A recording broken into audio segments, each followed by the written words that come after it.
Hello dear students, welcome to our channel. आज आम शक्ति संरक्षण क्विज जोटा कि आम ब्लॉक लेवल रे हेबार अच्छी तो तार उपरे किसी क्वेश्चन आम डिस्कसन करवा जोटा कि तुम एग्जाम आसबार बहुत पॉसिबिलिटी अच्छी।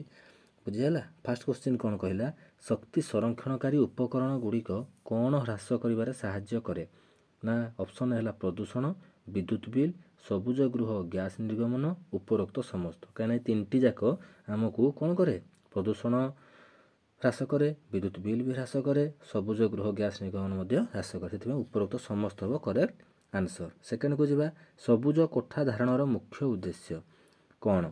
शक्ति व्यवहार वृद्धि करवा, शक्ति व्यवहार ह्रास करवा, प्रदूषण वृद्धि करवा, कोठा गुड़ी को महंगा करवा। कौन हम ना शक्ति व्यवहार ह्रास करवा। केउं देश नवीकरण शक्ति उत्पादन आगरे, अमेरिका, चीन, ऑस्ट्रेलिया, रूस। कौन ना चीन। पवन शक्तिर वृद्धि को क्यों कारण प्रभावित करे, पक्षी और बादुड़ी सुरक्षा, अत्यधिक शक्ति उत्पादन, अत्यधिक जमी उपलब्ध, सबुठारे कम पवन वेग। कौटा ना पक्षी और बादुड़ी सुरक्षा ही प्रभावित करता है। घरे विद्युत अग्निकांड रोकबार केउं प्रजुक्तिविद्या साहाय्य करे, सर्किट ब्रेकर, वैद्युतिक चुली, आलुमिनियम तार, उच्च भोल्टेज ट्रांसफॉर्मर। किए ना सर्किट ब्रेकर। एलईडी आलोकीकरण मुख्य लाभ कौन, अत्यधिक गरम सृष्टि करे, ठंडा रहे नियम विपद ह्रास करे, विद्युत व्यवहार वृद्धि करे, ओवरलोड सर्किट ना ठंडा रहे नियम विपद ह्रास करे। शक्ति संरक्षण करने कहीं गुरुत्वपूर्ण कौन पाई ना। ऑप्शन बी हम करेक्ट, प्राकृतिक संपद संरक्षण करवा। घरे क्यों उपकरण सबुठारु अधिक शक्ति व्यवहार करे, किए ना रेफ्रिजरेटर। निम्नलिखित मध्यरु केउंटी एक नवीकरणीय शक्ति उत्स, कोयला, पवन, तैल, प्राकृतिक गैस। पवन ठीक हम। एगुड़िक मध्यरु केउंटी एक अण नवीकरण योग्य शक्ति उत्स, सौर, भूतापज, जीवाश्म इंधन, कोयला। कोयला हम करेक्ट आंसर।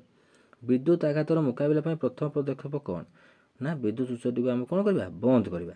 ओडिशार सर्वबृहत तापज विद्युत केन्द्र केउंटी, कणिहा। महानदी उपरे केउं जल विद्युत प्रकल्प अच्छी, हीराकुद डैम।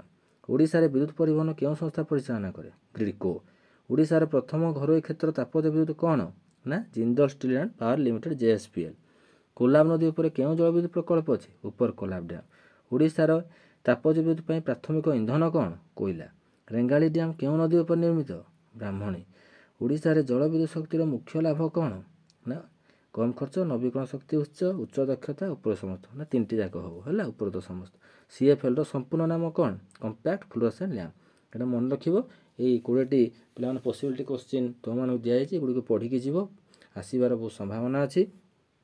तो आशा करुच्ची भिडियोटी निहाती भाव तुम भल लगी। तो सब्सक्राइब करा जमी भूल सांग साथी सेयार कर जहाँद्वारा कि से उपकृत हो पारे।